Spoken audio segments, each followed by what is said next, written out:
بسم اللہ الرحمن الرحیم۔ السلام علیکم دوستو، خلیل رحمان قمر صاحب لکھتے ہیں کہ میں جب چھوٹا تھا تو بڑا انا پرست تھا اور غربت کے باوجود کبھی بھی یوزڈ یا لنڈے کے کپڑے نہیں پہنتا تھا۔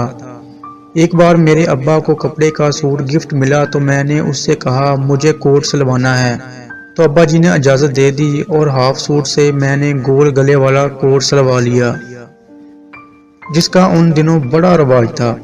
وہ کوٹ پہن کر میں چچا کے گھر گیا تو چاچی اور کزن نے فٹ سے پوچھا، اوے خلیل، یہ کوٹ کتھوں لے آئی؟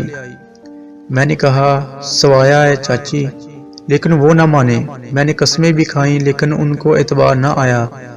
خالہ اور پھپھو کے گھر گیا تو وہاں بھی کچھ ایسا ہی ہوا میں گھر آیا اور کوٹ اتار کر پھینک دیا اور رونے لگ گیا۔ حالات کچھ ایسے تھے کہ کوئی بھی ماننے کو تیار نہیں تھا کہ خلیلہ بھی نیا کوٹ سلوا سکتا ہے۔ پڑھنے لکھنے اور جاب کے بعد میں نے ایک بینک کے بورڈ آف ڈائریکٹرز کا ممبر بنا تو بورڈ آف ڈائریکٹرز کی ایک میٹنگ میں اچھے سے ڈرائی کلین کیا ہوا لنڈے کا کوٹ پہن کر گیا تو میرے کولیگز کوٹ کو ہاتھ لگا لگا کر پوچھنے لگے، خلیل صاحب بڑا پیارا کوٹ ہے، کیڑا برانڈ ہے تے کتھوں لے آجے؟ کلاس تے سٹیچنگ بھی کمال ہے۔ میں نے بنا کوئی شرم محسوس کرتے ہوئے کہا بھائی جان لنڈے چوں لے آئے، لیکن وہ نہ مانے۔ میں نے قسمیں بھی کھائیں پھر بھی ان کو اعتبار نہ آیا اور اب کی بار میں رونے کی بجائے ہنسنے لگ گیا تھا۔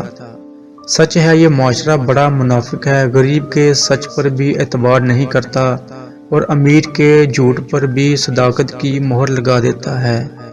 اللہ حافظ۔